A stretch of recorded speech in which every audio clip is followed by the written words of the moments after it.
Que Dieu vous bénisse abondamment. Aujourd'hui, nous parlerons de la génération sacrifiée.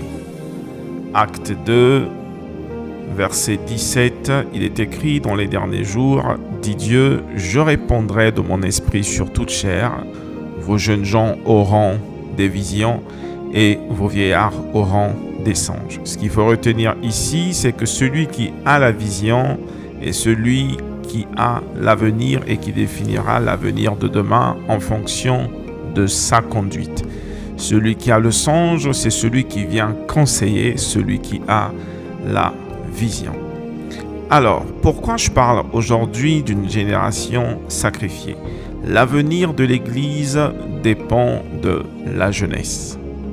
Et si l'avenir dépend de la jeunesse, si l'avenir de l'Église dépend de la jeunesse, il faudrait que la jeunesse soit conforme à la parole de Dieu.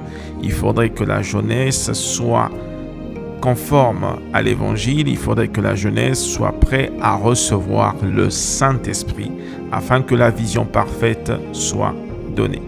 Et si cette génération est sacrifiée, se conforme plus au monde qu'à Dieu, cette génération ne sera pas une génération qui recevra la bonne vision de Dieu, et ce qui veut dire que l'Église sera égarée. C'est donc le rôle des pères de ne pas emmener la génération à la distraction, parce que les pères ont reçu Jésus en marchant dans la sainteté, dans la sanctification, en étant dans les règles. Ils n'ont pas reçu Jésus en étant dans la distraction. Ils n'ont pas reçu Jésus en ramenant le monde dans l'Église. Ils n'ont pas reçu Jésus en étant contraire à la parole de Dieu ou en diluant l'Évangile. Ils ont reçu Jésus en étant stricts, en marchant selon les règles et les principes qui leur ont été donnés par leur Père d'autrefois.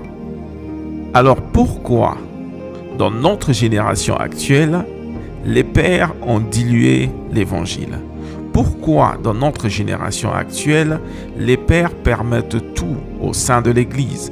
Pourquoi, dans notre génération actuelle, on nous permet de nous conformer de plus en plus au monde qu'à la parole de Dieu? Je vais vous donner un exemple très simple. Le rap existait à l'époque des pères. Et nous n'avons pas vu des pères introduire cela au sein de l'Église. Parce que si à leur époque, il y avait aussi des rappeurs, il y avait aussi d'autres styles de musique qui n'ont pas introduit aujourd'hui, par exemple, dans l'Église. Mais pourquoi dans notre génération, ces pères qui autrefois étaient contre certains aspects